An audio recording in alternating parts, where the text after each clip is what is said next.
Assalamualaikum warahmatullahi wabarakatuh. Saya Antriana.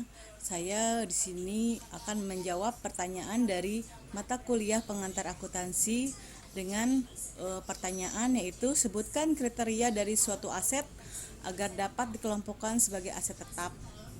Kriterianya adalah memiliki masa manfaat lebih dari 1 tahun, tidak ditujukan atau dijual untuk mendapatkan keuntungan, diperoleh dan dibangun dengan tujuan untuk digunakan, biaya perolehan aset tetap dapat diukur secara baik, dan dipergunakan untuk kegiatan operasional perusahaan.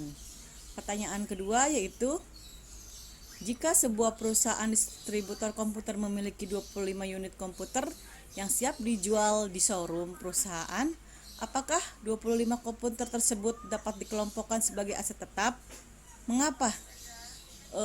Komputer tidak bisa dijadikan sebagai aset tetap karena kriteria aset tetap adalah tidak untuk ditujukan atau diperjualbelikan untuk memperoleh keuntungan.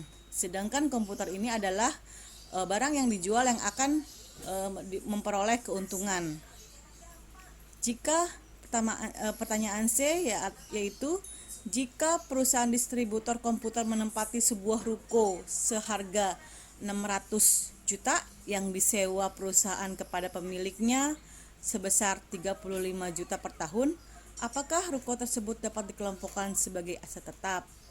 Iya, karena jenis-jenis dari aset tetap yaitu adalah bangunan. Jadi dapat dikatakan sebagai aset tetap.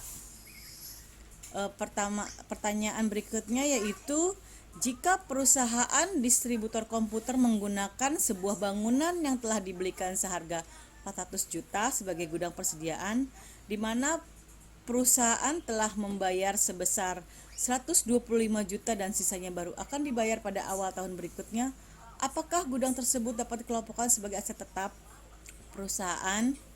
Mengapa dapat dikatakan sebagai aset tetap? Karena jenis gudang itu termaksud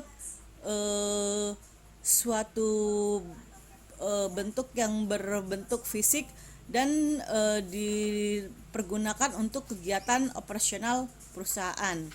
Yang E yaitu, jika sebuah perusahaan distributor komputer memiliki 4 rim kertas A4 seharga 35.000 per rim, apakah 4 rim kertas tersebut dapat dikelompokkan sebagai aset tetap perusahaan? Mengapa? Aset tetap perusahaan untuk kertas bukan dikelompokkan sebagai aset tetap karena aset seperti kertas itu masuk ke aset lancar, yaitu persediaan barang yang habis pakai.